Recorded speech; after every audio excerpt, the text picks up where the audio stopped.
It's 10 o'clock and welcome to this Cabinet meeting.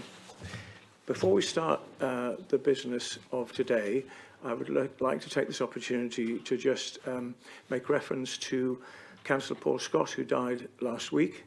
He was a very terrier for the people he represented. I don't think I've ever come across anyone who's such a hard worker and totally dedicated to the people he served. He also felt at times when people needed to be challenged that they should be challenged, and he did that in his own inimitable fashion. Some found it difficult to deal with, but he never challenged if he did not feel he was right, and he always was. So I would like us, please, to stand for a minute in his memory.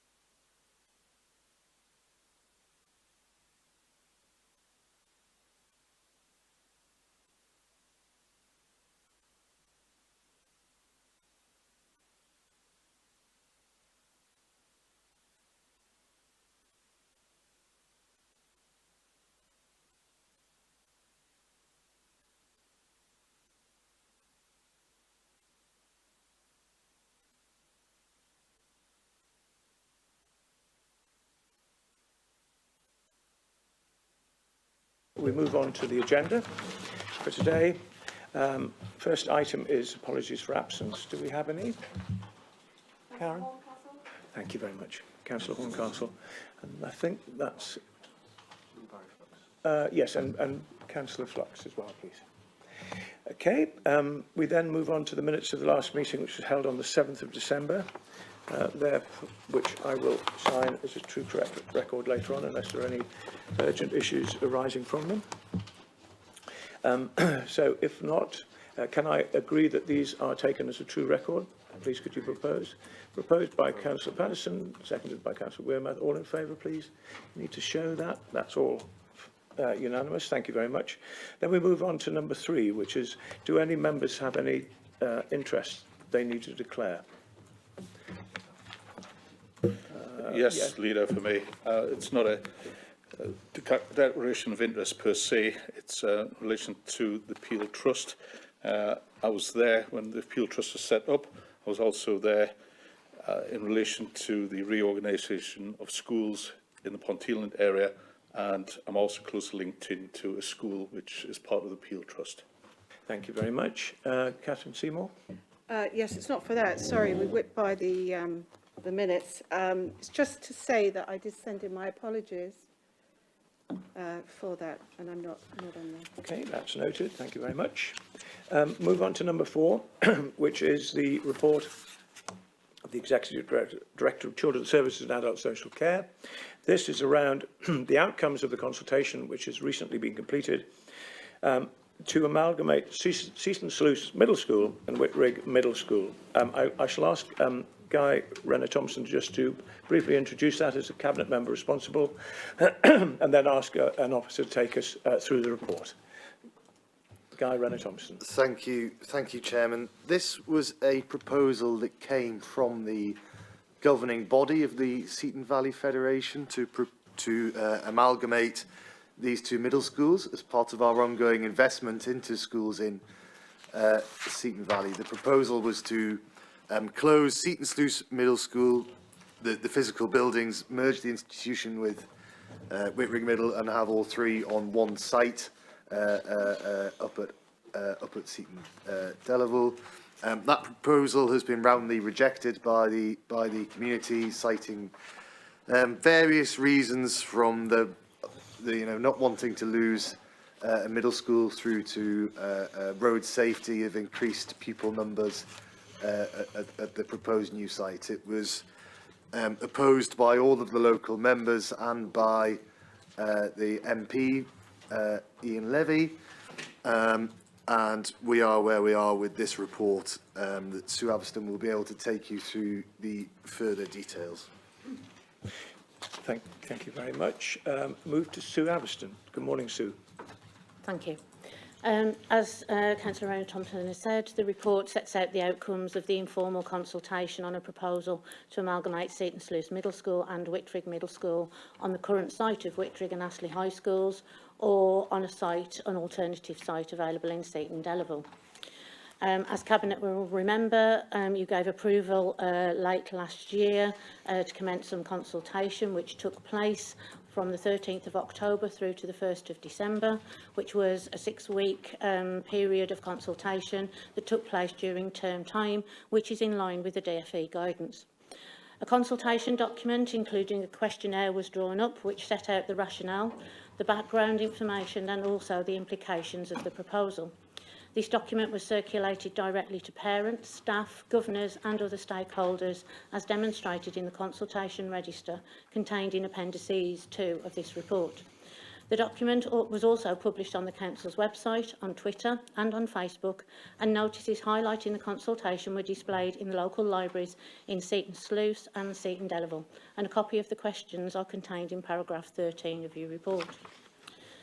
I think, as previously reported to Cabinet, it was hoped that we would be able to hold a public event that would enable us to hold an event in Seton Sluice during the consultation period. However, as a result of the rising COVID-19 cases, it was felt that it would not be possible to maintain the safety of council staff and the public across the course of a public event.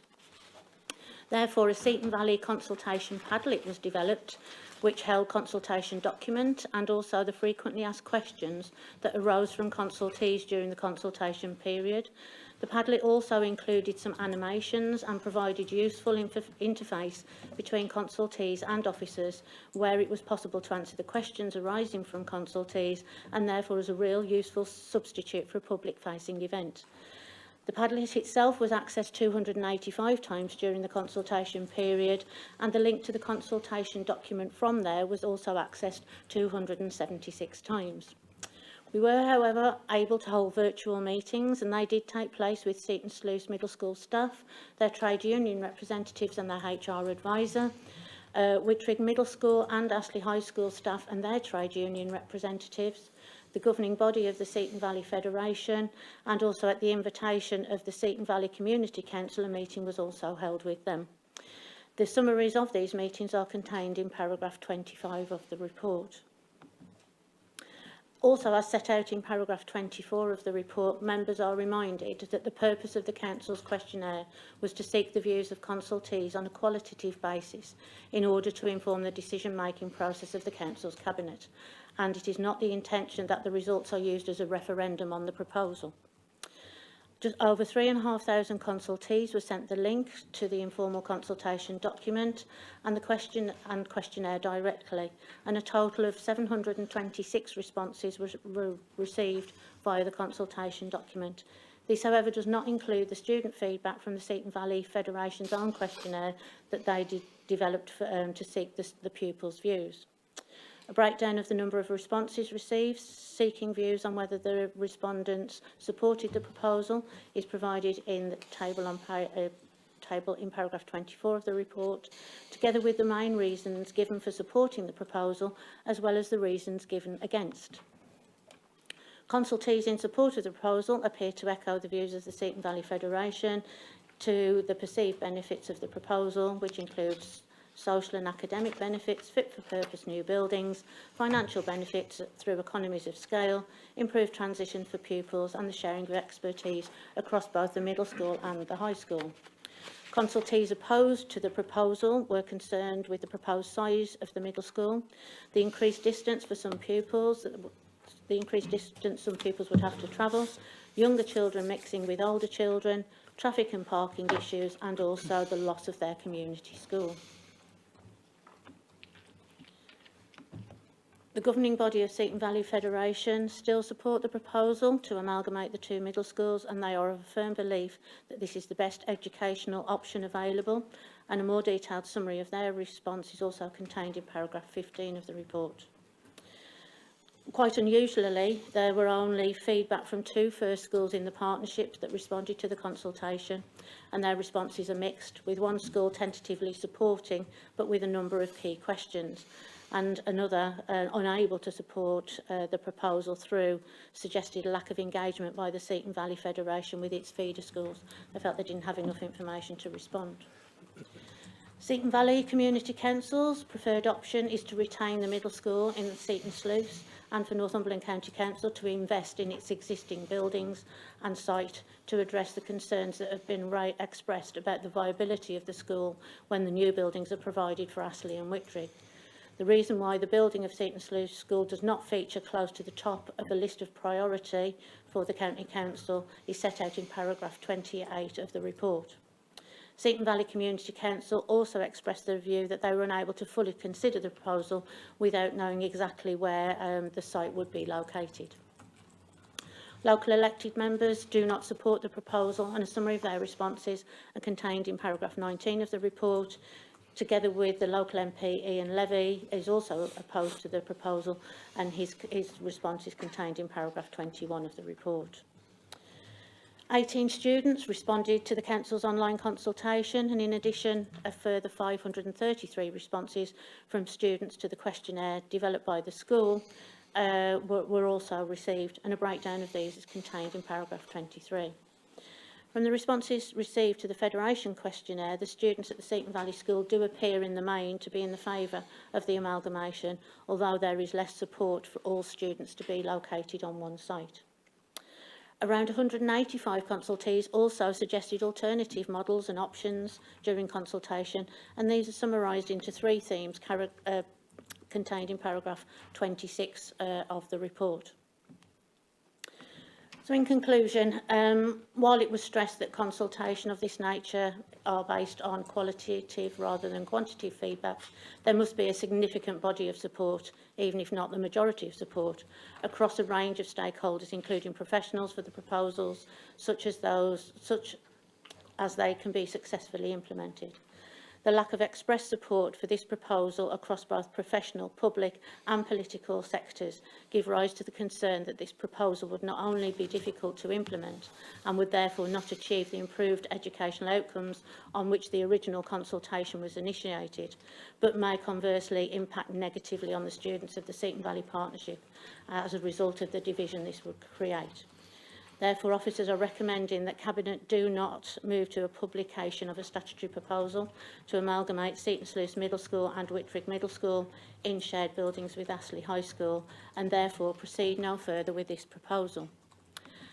However, as noted in the recommendations, it is proposed that the outline business case continues to be developed based on the reduced scope of providing replacement buildings and associated playing fields and sports facilities to accommodate Astley High School and Whittrigg Middle School only. The work for completing the business case should progress along the original timeline, with a target date of April 22 for the final approval by Cabinet. Good. Thank you very much for that very full report. Any questions or comments or queries or thoughts? Guy Renner-Thompson? Thank you, Leader. It would be remiss of me not to mention the facts report on the 11th of January.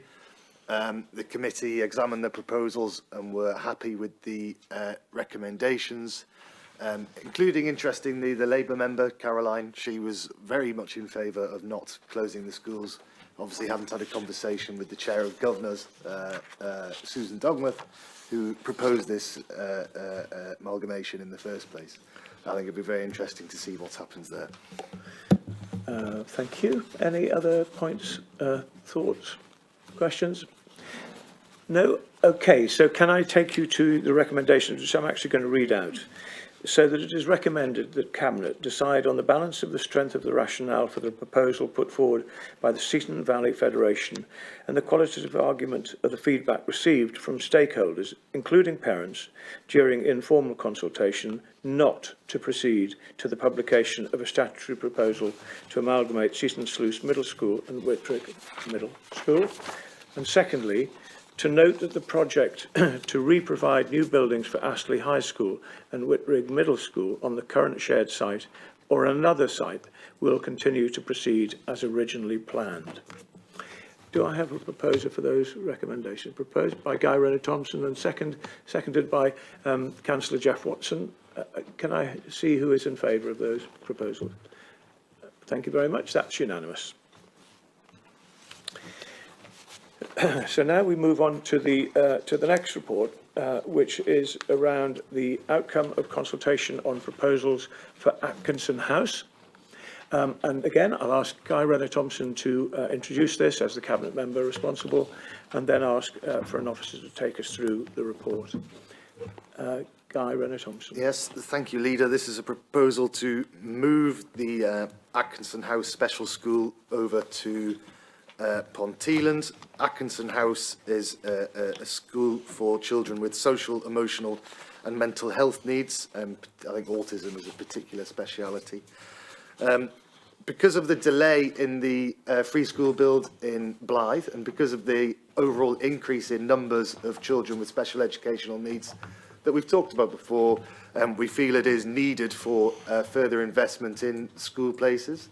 This proposal gives us a very quick and easy, compared to building a whole new site, opportunity to increase our numbers available, and also to make it co-educational. So previously Atkinson House was just for boys, whereas this is for girls, and the number of girls with these special needs is increasing as well. This is further investment into education facilities in Ponteland. You'll see from the consultation there's been a mixed response from various stakeholders in Ponteland, but I would point you towards the facts report. This has been through scrutiny. We're happy to proceed with the recommendation, including the local member Richard Dodd, whose ward this falls into. However, they were very poignant to point out that they will keep a close eye on this, and all of the safeguarding and other concerns that have been raised by the Town Council and others will be taken incredibly seriously, and the committee will make sure that all of their concerns are properly looked into. Thank you. Yeah, thank you very much. We do have the summary of the Family and Children's Services Overview and Scrutiny Committee in front of us. Am I going to ask Sue to deal with this? Or Sue, will you do this one as well? I wonder if you could just highlight during the report the issue around consultation and who have we spoken to, and the number of meetings and so on. Because clearly, if there are differences of opinion, it's important to be clear the efforts that we have been to seek views. Yeah. Certainly, yeah, Councillor Sanderson. As Councillor Renner-Thompson already said, the report sets out the outcomes of the informal consultation previously approved by Cabinet on the proposal to relocate Atkinson House Special School to the former school site in Ponteland on Thorn Avenue, and to change the designation of the school to become co-educational, except girls as well as boys. This consultation has arisen as a result of the need to provide additional school places for young people, including girls in Northumberland with social, emotional, mental health needs and ASD, and the requirement for this to be complete by September 2022 as a result of the delay of the free school that was to be built in Blythe by the Department of Education. There is also a steady upward trend in demand for specialist school places across the county and also nationally across the last 10 years, with year on year an average of 6% increase in our specialist school places required. Cabinet is now being asked to permit the publication of a statutory proposal in line with the requirements of the school organisation regulations following the outcome of this informal consultation. On the 12th of October 2021, Cabinet approved the initial informal consultation on the proposal to relocate Atkinson House. The consultation was approved as a result of the rationale for the needs of additional places to meet the needs of children and young people as close to their home communities as possible. A 6-week consultation began on the 13th of October and closed on the 1st of December, all during school term time, and feedback from the consultation is summarised in paragraphs 16 to 27 of the report. But in more detail, the informal consultation was carried out in line with the requirements of the school organisation guidance, A consultation document, including questionnaire, was drawn up, which set out the rationale, the background information and implications of the proposal. This document was circulated directly to parents, staff and governors and other stakeholders, as demonstrated in the consultation register contained as Appendices 2 of the report. The document was also published on the Council's website, on Twitter, Facebook, and notices highlighting the consultation were displayed in local library in Ponteland, and a copy of the questions are also contained in paragraph 14 of the report. Again, along the same lines as Seaton Valley, it was hoped that we would be able to hold a public event in Ponteland during the consultation period. However, as a result of the rising COVID-19 cases, it was also felt that it would not be possible to maintain the safety of council staff and public across the course of a public event. Atkinson House consultation Padlet was also developed, which held a consultation document, frequently asked questions that arose from the consultees during the consultation period. The Padlet, again, also included animations, provide useful interface between consultees and officers, where it was possible to ask questions arising from the consultation, and therefore was a useful substitute for a public-facing event. The Padlet itself was accessed 97 times during consultation, and the link from there to the consultation document 189 times. Again, we were able to hold virtual meetings, and they did take place with Ponteland Town Council. We met with Ponteland Town Council the day after consultation was approved, and again later on in the consultation period when they'd had the opportunity to do further investigation and got additional questions.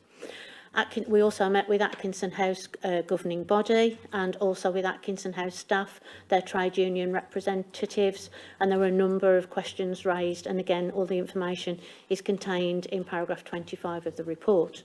We also met with the manager and owner of the nursery, private nursery that's located on the same shared site, Little Tinklers, and a summary of that meeting is also contained in the report in paragraph 25.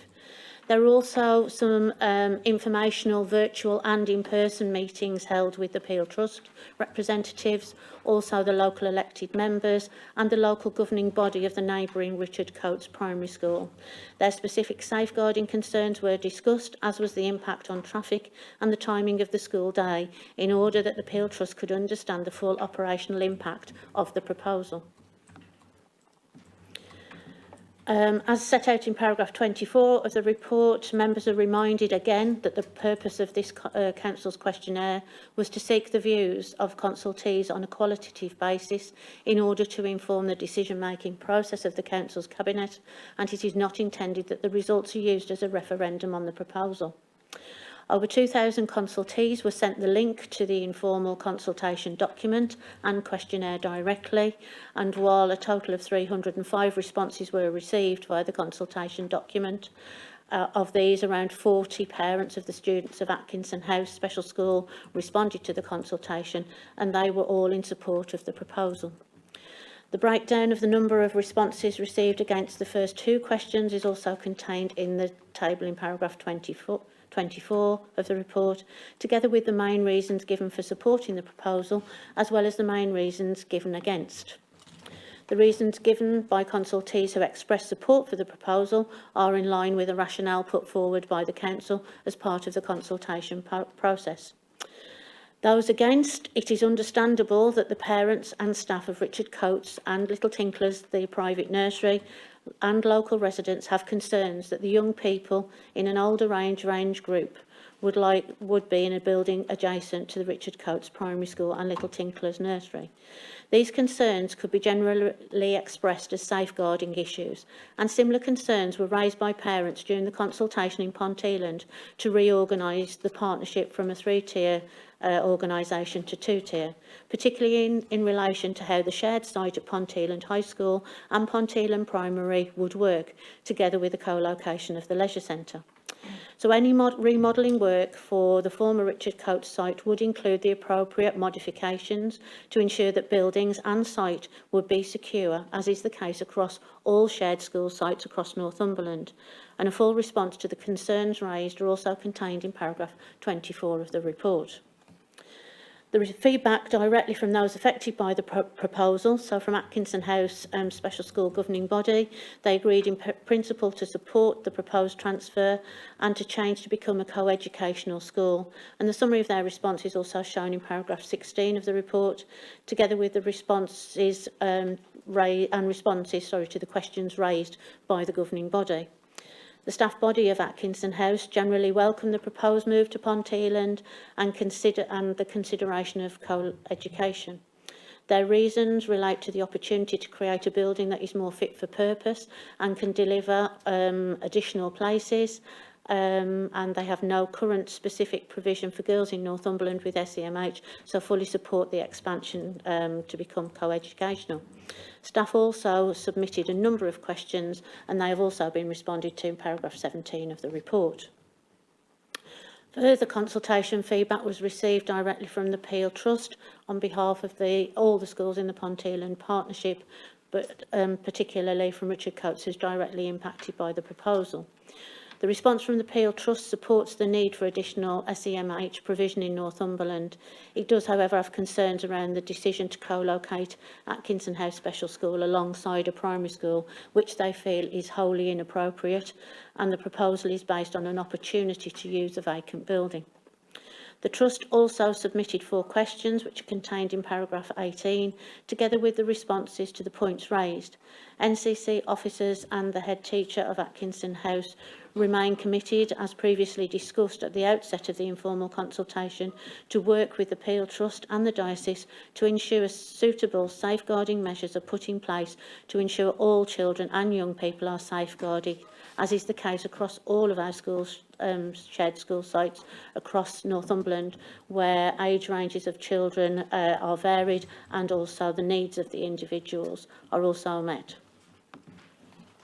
Ponteland Town Council have expressed several concerns with the proposal due to the shared site with the primary school and the private nursery, and these are contained in paragraph 19 of the report, again together with the responses to each of the 7 points that they raised. The diocese also recognise that there is a rapidly growing need for provision for specialist education provision in Northumberland and would be supportive of the right provision in the most suitable location. However, they raise concerns over the proposed shared site, and whilst in principle do not object to the proposal to provide sufficiently adaptations and investment in the site to ensure adequate security for the neighbouring provision. Staff in Atkinson House have initiated discussions with the students on the proposals for relocation and the changing designation of the school, and the majority of the students were excited about moving to a new building, which is a school and not a house.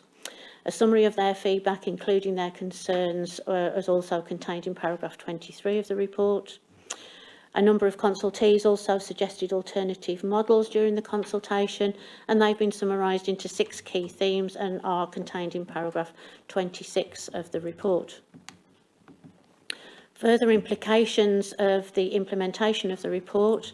So the timeline for implementation for the relocation of the school would be September 2022, as we've already explained, due to the delay in the additional places that would have been provided via the free school. Staffing implications on the relocation and the increased school places are also set out in paragraph 29 of the report. Transport implications are set out in paragraph 30, but should be noted that increased home to school transport costs in the region of £122,000 are likely. However, it should also be noted that alternative to relocation of Atkinson House Special School would be to commission more out-of-county places, which on average would cost an additional £10,000 per place, more than educating children in Northumberland. In terms of the building, during the informal consultation period, work has been undertaken to determine the scope of works required for the relocation of Atkinson House to Thornhill Road in Ponteland. High-level suitability and capacity studies have been completed in order to provide a cost estimate on any refurbishment and remodelling work required to meet the needs of the students on the roll of Atkinson House. It is estimated that the capital works required to undertake the relocation will be in the region of £2.5 million, but it is also worth noting that the building project costs are estimated and should be treated as draft, as they are subject to some further detailed work, should approval be given to go to formal consultation. Also to be noted in the report is that officers are asking to spend £250,000 at risk in order to develop this detailed work and work closely with representatives of Peel Trust, the local authorities, health and safety team, the on-site nursery, as well as our technical advisors, to address all the issues that have been raised during the informal consultation and do it in a collaborative way, working with those directly affected. It's also worth noting that the ex-Richard Coates building and associated land form part of a church supplemental agreement with Richard Coates C of E Primary School, and they are currently on lease to the Peel Trust. The buildings and land are in the process of being transferred back to the local authority, and we are awaiting a DFE decision in order to complete that. In conclusion, as with most consultations involving proposals for schools, this informal consultation has been informative and emotive. It was expected that the proposal would attract strong views from some quarters, and most concerns and questions aired by consultees are fair and understandable. However, Cabinet should note that this consultation attracted a number of offensive comments towards this vulnerable group of young people in the county. And although they were submitted by a very small number of consultees, these consultation comments have been removed from the register as they were so upsetting. As stated, the concerns around safeguarding raised by many consultees during consultation are real and valid. And should the proposal to relocate Atkinson House to the former site of Richard Coates building be approved, it suggested that representatives of the three settings that are located adjacent to each other at Thornhill are involved in the development of a suitable arrangements for safeguarding, and that this collaborative work continues to benefit all the children and young people receiving care and education on the site. Many consultees have also have concerns about the impact of increased traffic as a result of the proposal. However, as stated in the report, the proposal has developed from discussions with the Town Council to direct taxis transporting young people accessing the school from the north end of Thornhill Road, thus avoiding added to the congestion to the south end of the road. And as there are likely only to be 20 or so taxis dropping off and picking up all on the school site, there is likely to be little impact, and certainly not the level of impact when the school was actually used as a middle school with a number of coaches and parental drop-off at that point. Given the issues raised in objection to the proposal that now can be addressed through changes in operation and through investment in the site, and the support given for the proposal by the governing body of Atkinson House Special School and the majority of its parents, Cabinet have recommended to approve the relocation of the school to the new site on Thornhill Road with the effect of September 22, and therefore approve the next stage of a formal consultation. Thank you. Thank you very much, Sue. That's very thorough and very helpful. Any questions or comments or queries, thoughts at all about this paper? If not, what I would quite like to do is to just add another recommendation, which is that we would ask you to report back to Family and Children's Scrutiny, let's say within 6 months of the opening in September 22, just to give a progress update, so that Scrutiny can be made aware of hopefully, and I'm sure it will be, how well things are going, and that the concerns that have been raised are allayed. Would that be part? Do you agree with that? Yeah. Okay. So Is that okay with you, Sue? Yeah, I think that'll be appropriate if we make the final decision to implement the proposal. What we're requesting today is to progress to the next stage of consultation. Okay. And during that consultation, we will work with all the interested parties to hopefully bring that back to a later committee so that you can understand the measures that have been put in place. Okay, good, thank you. So therefore, is that okay, Karen? Did you get that? Thank you. So with that recommendation, can I read the other recommendations? I'm just hearing some. Sorry, Yeah. I'm just raising with the monitoring officer about, sorry, could I just clarify, did you withdraw that further recommendation? I didn't actually. Right, so I would like to seek some advice from the monitoring officer, Okay. given the comments made by Miss Haverston. Yeah, all I'm seeking to do here, I'm sorry, had I had time this morning, I would have run this past you. Simply that I feel it would be helpful, given the comments that we've had, that it would be helpful to give scrutiny an update some 6 months after the opening, just so that. Glenn, I think the point is that we haven't decided if it's happening. No, we haven't decided if it's happening yet.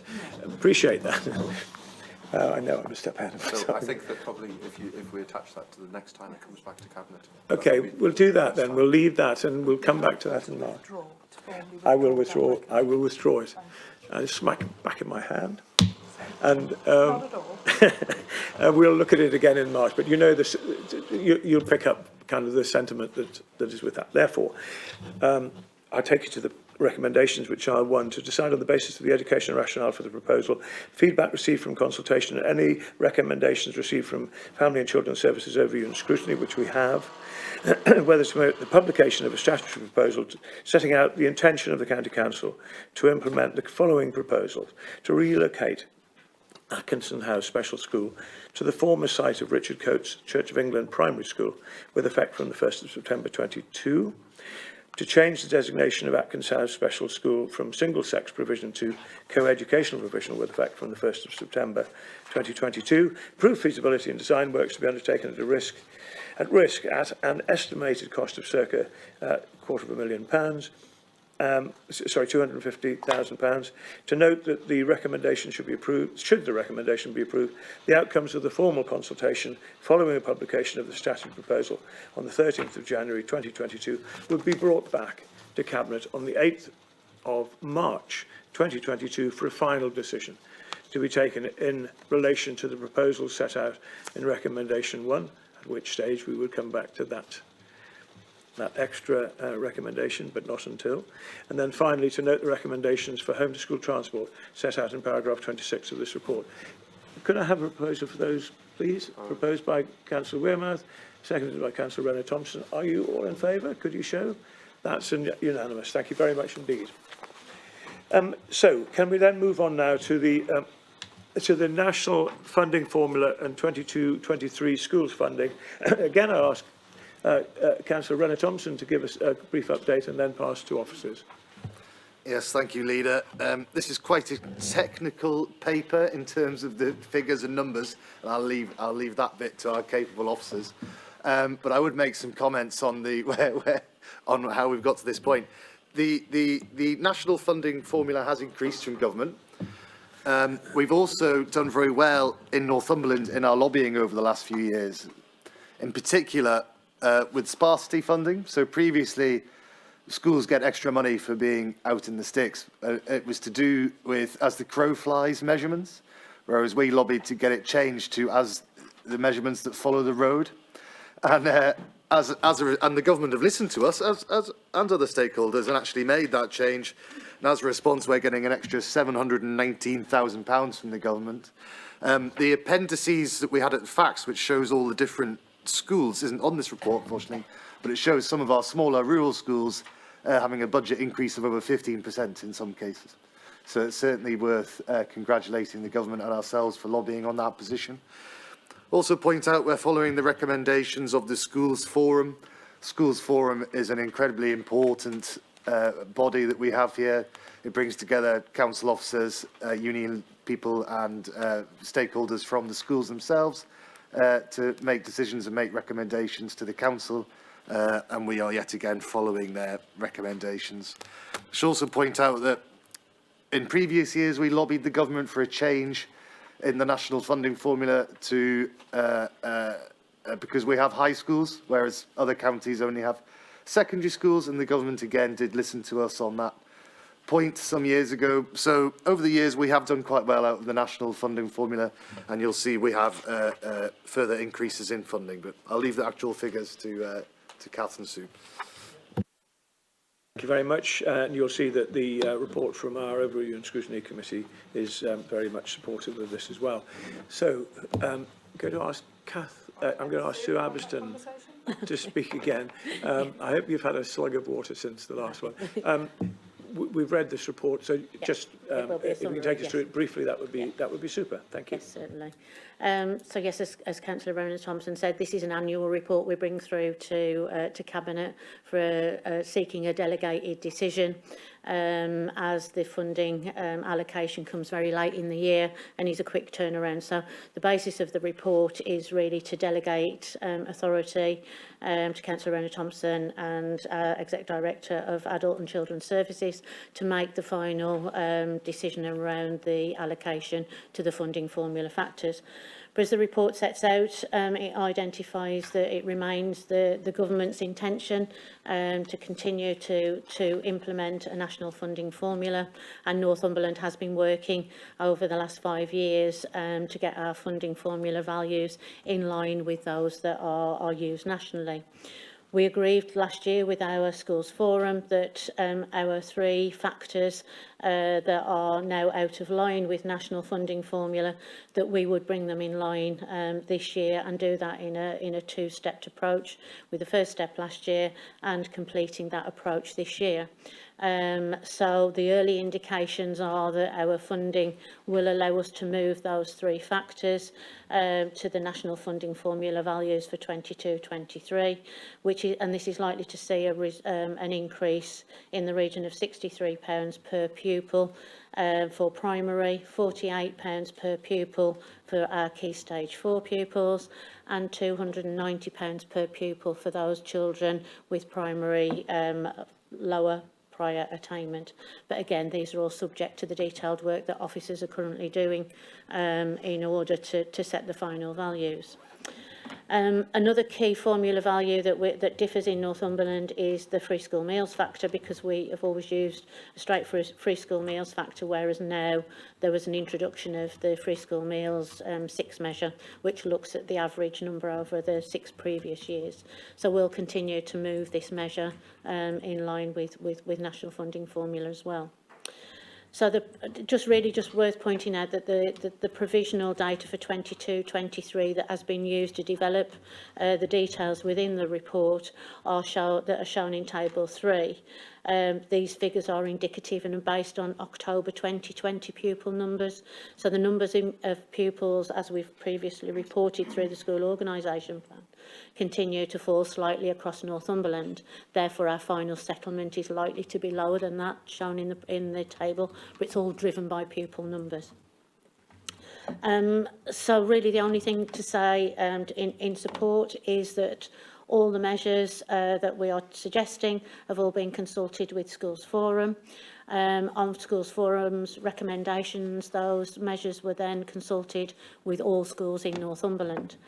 And although we only received 6 responses to the consultation, this is in line with the numbers that we normally get, and therefore there's also an agreed principle with the schools that did respond that they support the approach, which would see us introduce a mobility factor. So this is where pupils move within school settings within a year, that the funding would follow the child. We would continue to use capping and scaling to ensure the affordability and a smooth transition to the national funding formula values. We will use a 2% minimum funding guarantee, and this allows us to give the largest increases per pupil to all schools possible. and we have had discussions about making provisions for a falling roles fund, again in line with supporting perhaps some of our smaller schools that have significant fluctuations in their roles. So again, that is a piece of work that Schools Forum will look to do in the coming 6 months and implement from September, but the fund has been set aside as part of the development of this budget. Okay, thank you. Excellent. Thank you very much again for that very full report. Are there any questions or queries and comments? If not, the recommendations are before you. Would anyone like to propose those, please? Proposed by Guy Renner-Thompson, seconded by Councillor Wendy Patterson. Are you all in favour, please? Could you just show? That's unanimous. Thank you very much indeed. So now we move on to an Adult Social Care Ombudsman report. I will ask Councillor Wendy Patterson to give a brief outline as the Cabinet Member responsible and then pass over to officers. Thank you very much, Leader.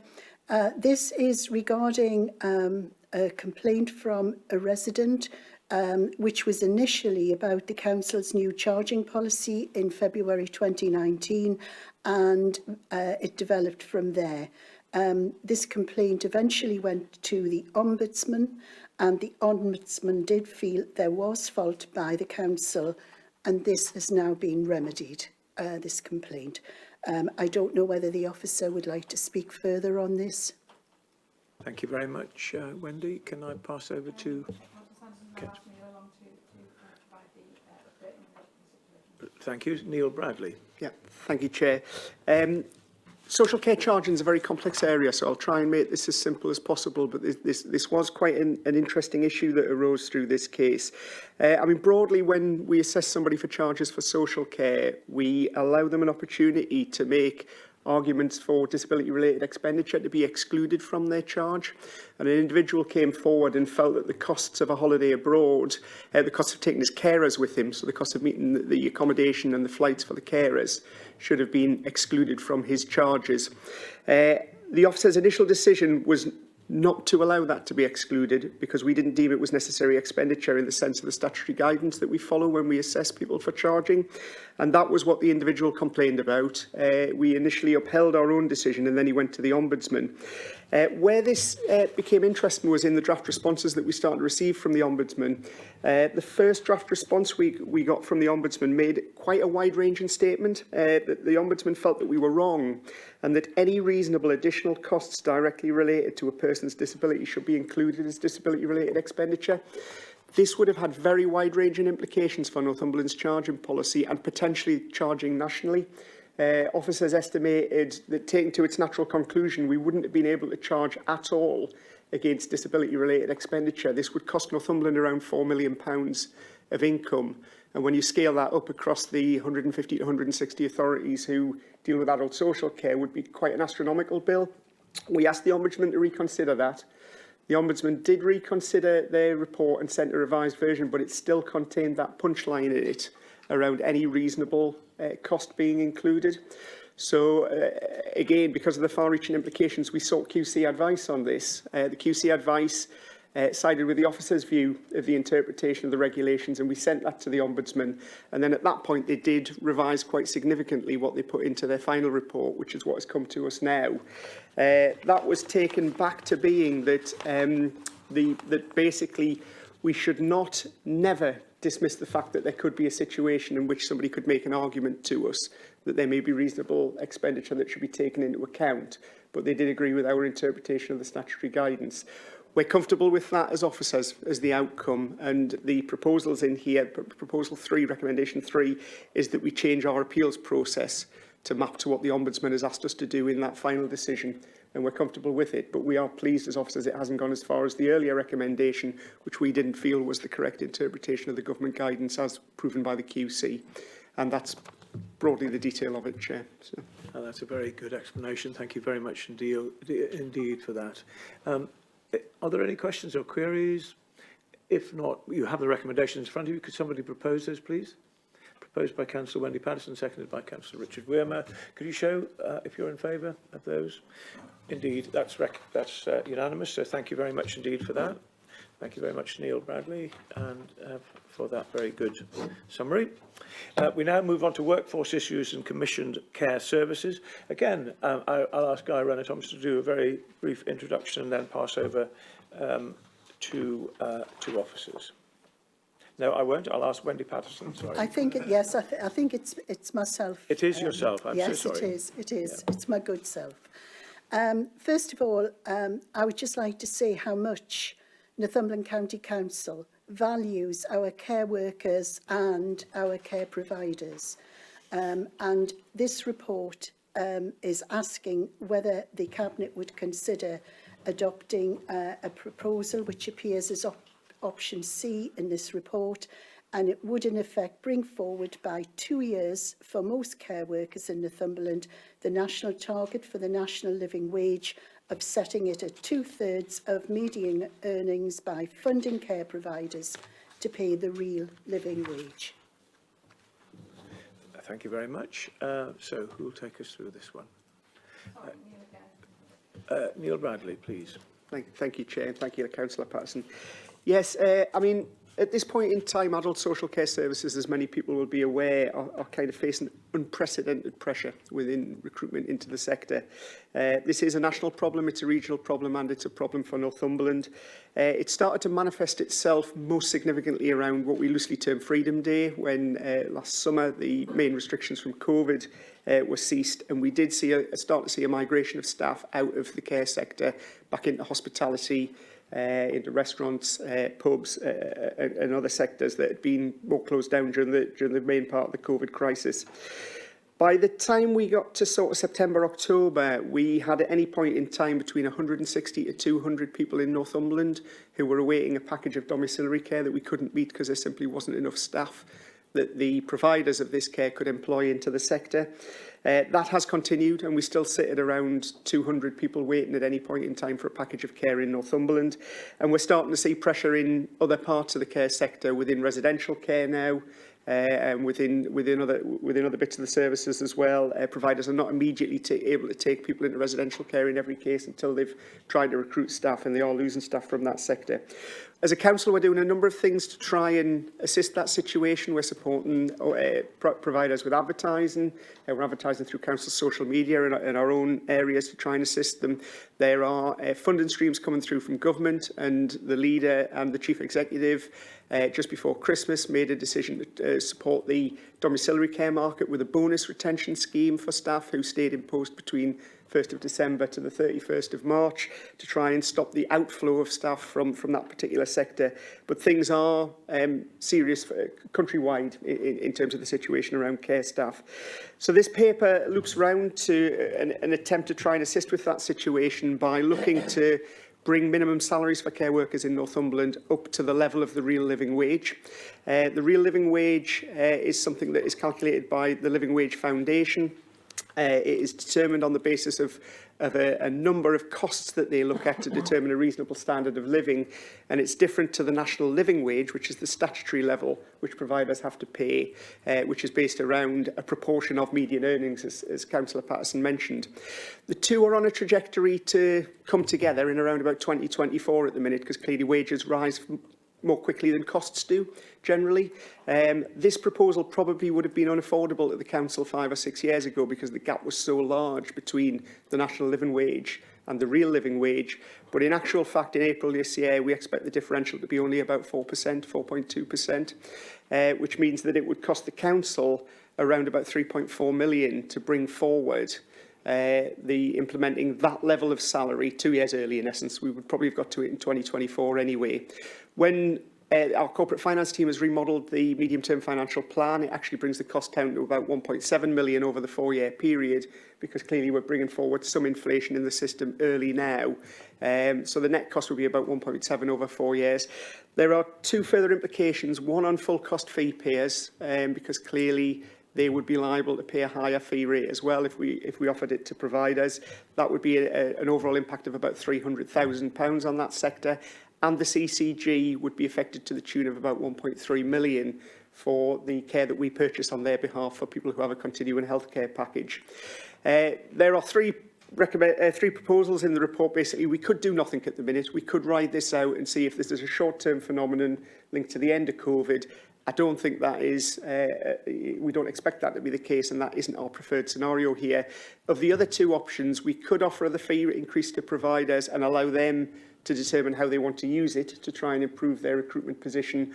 Or option C, which is the one that is proposed, is that we contractually tie providers into paying the real living wage as a minimum to their staff to try and ensure that that is passported to frontline workers in all situations. And it's option C that we're proposing today. Thank you, Chair. Thank you very much again, Neil Bradley, for a very good report. Councillor John Riddle. Thank you, Neil, for that.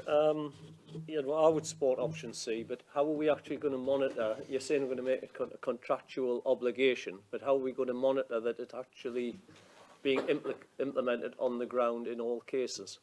Yeah, we would put the ability within the contract change to be able to ask to see people's accounts and payroll records to be able to prove that they were actually meeting that requirement. We do that on a sampling basis, so that we could pull in records from any provider if we needed to, but that would be the recommended approach we'd go for.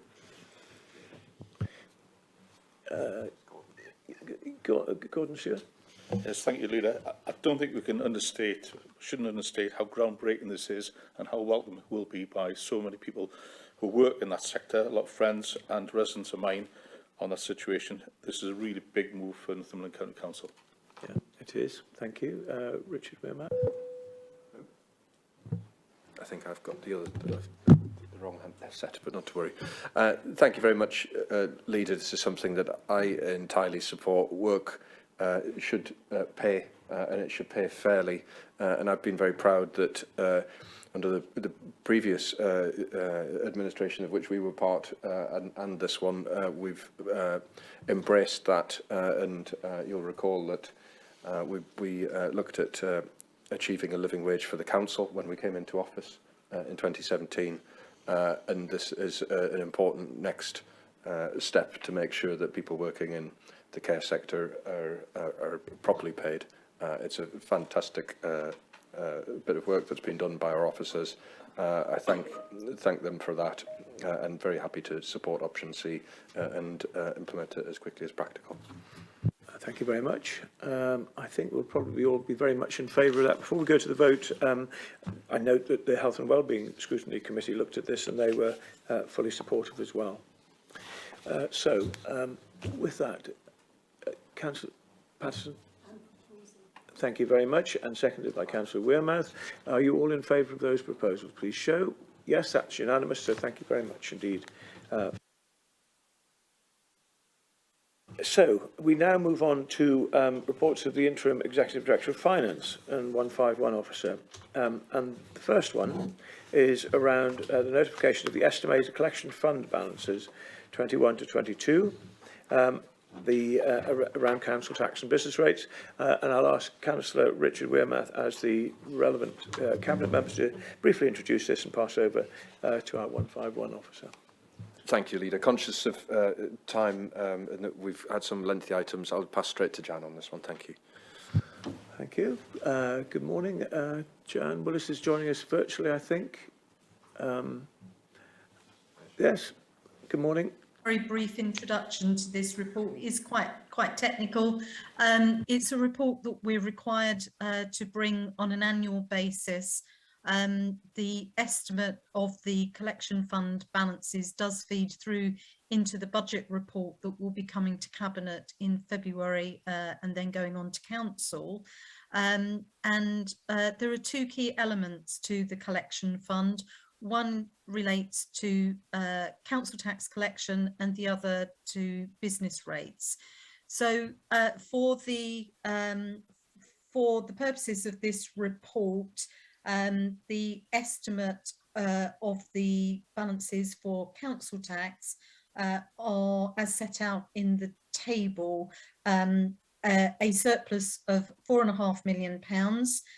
Largely due to the increase in the tax base with new properties being added, collection rates remaining fairly steady.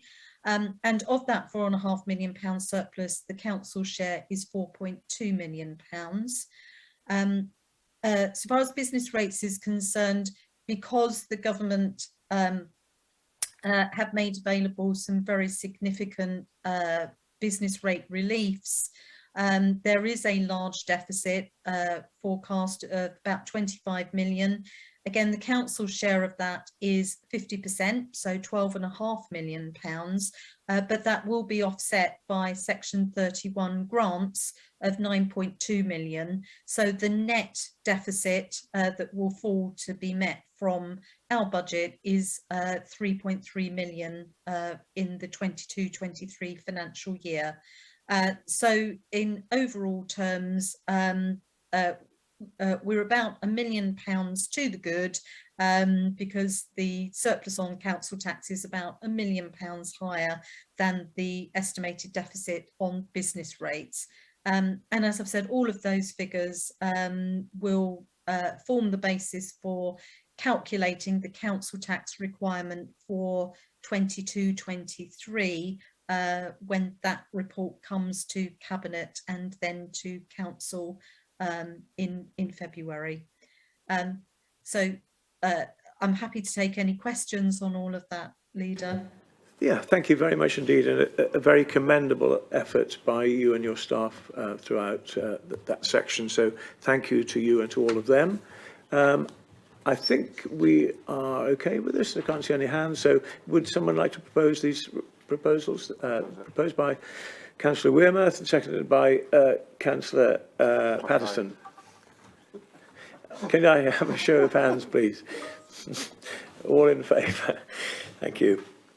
So now we move on to the new capital proposals. And I'm going to be asking, Richard, do you want to add anything briefly at the beginning, or should we just ask Neil Bradley to take them? Let's get straight into the detail of that. Okay, so if we go into the detail, do you think... It would be Jan, Chair. It would be Jan? Yeah. So can I then ask Jan to take us through these? Perhaps if you could pause after each one, if there are any questions singularly on those. Thank you. Yes, happy to take you through the report, Leader. So the first proposal is to allocate £804,000 to the capital programme to fund the desktop refresh programme. This is reflecting the substantial investment required in our desktop infrastructure to allow staff to work from home during the COVID pandemic. And this expenditure will be funded from the COVID support grant which we've received from government. So hopefully that's quite straightforward. Okay, thank you. I don't see any hands, so if you just move on to the next one then, please. Yes, so the next one relates to the, I do apologise if I'm not pronouncing this properly, Adgefrin, I'm not quite sure which one it is. But anyway, it's the visitor centre and distillery in Wooler, which forms a key part of the Borderlands Inclusive Growth Deal Fund.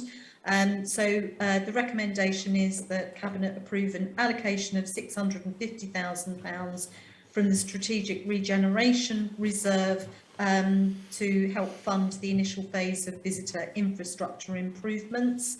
And there will be a further report brought to Cabinet at a later date once that feasibility work has been completed and we have detailed costings. Okay, thank you. Any questions? Councillor Podge. Maybe just a quick comment. It's really an exciting project for the WULA. It will create 50 jobs, 50 full-time jobs in the region and support 58 more indirectly. It will also attract around 50,000 visitors per year, starting from 2025. It will regenerate nearly 1 hectare of derelict land in there, and it will provide a new visitor centre and gateway for Northumberland Country Park. So it's really exciting, and I strongly support it. Thank you very much. Good, thank you very much.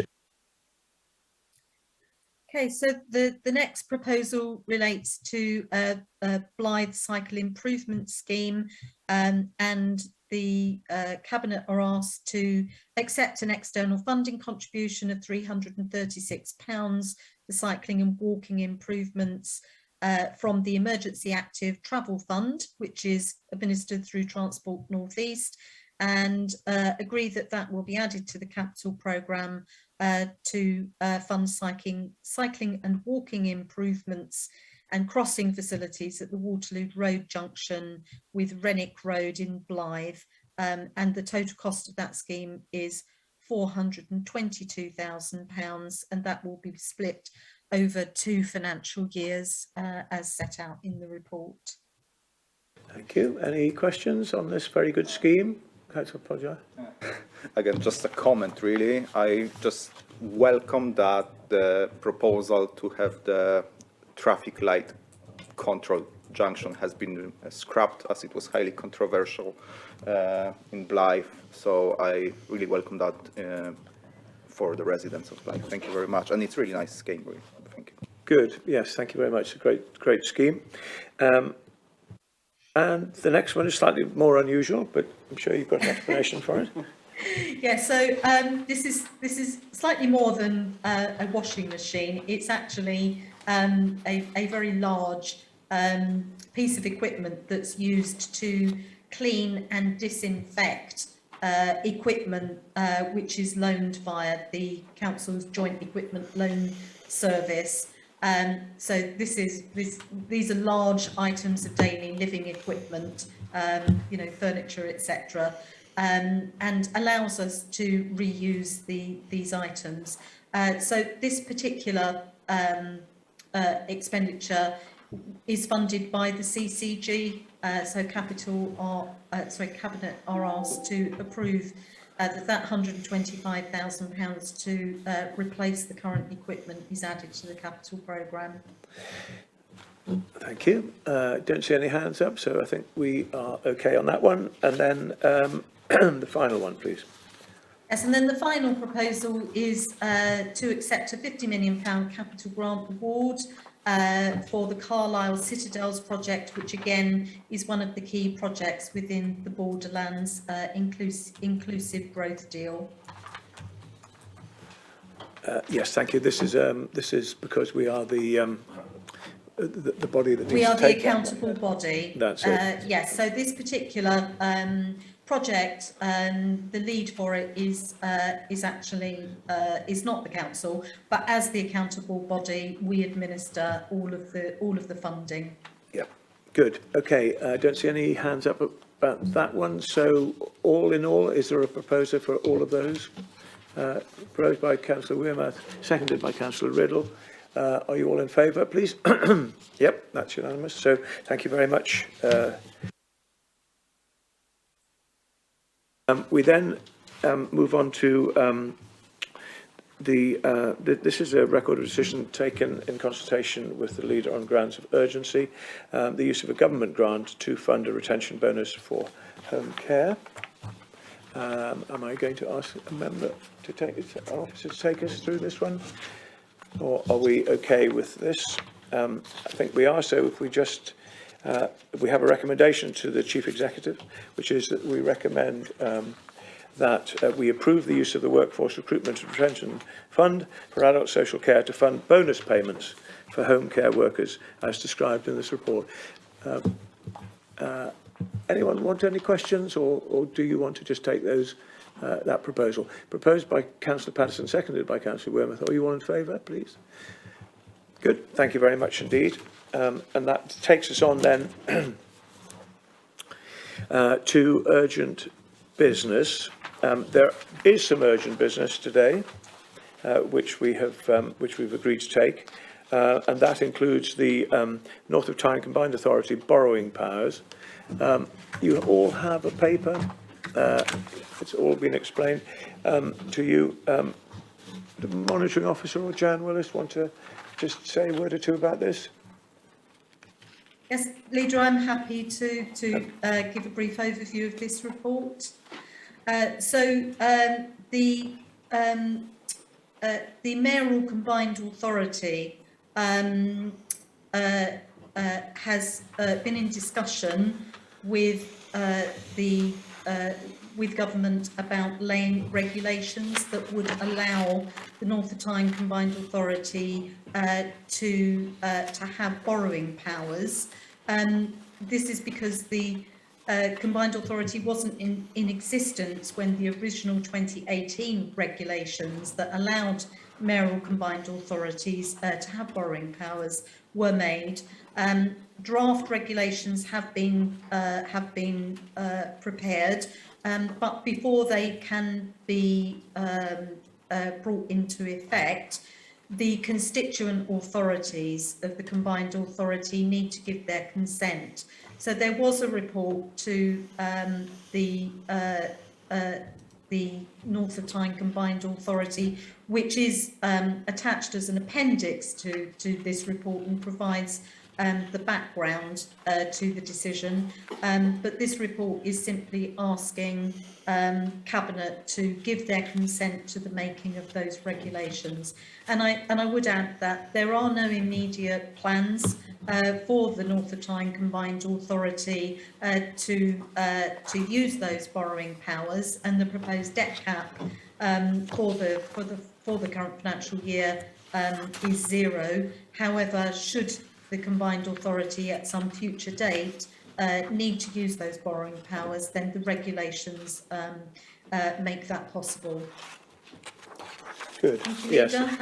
Happy to take any questions. No, that's fine. Thank you very much. I fully support this. Are there any questions? Councillor Stewart. Yes, thank you, John. If they do borrow and if they fail to pay that money back, what effect will that have upon this council? Jan.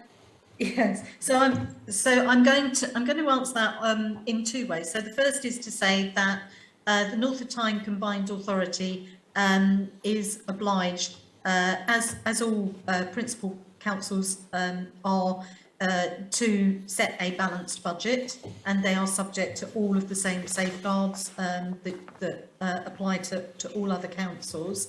So I think it's highly unlikely that situation would arise. But should the North Tyne Combined Authority find itself in that position, then it would fall to the constituent authorities to meet those liabilities. As I say, I think the prospects of that are extremely low, and the use of those borrowing powers is subject to a number of safeguards, as are our own. Thank you. Safer than at a bank. Thank you. Lovely. Thank you very much indeed. So the recommendations are there. Would anyone like to propose those? Proposed by Councillor Renner-Thompson, seconded by Councillor Watson.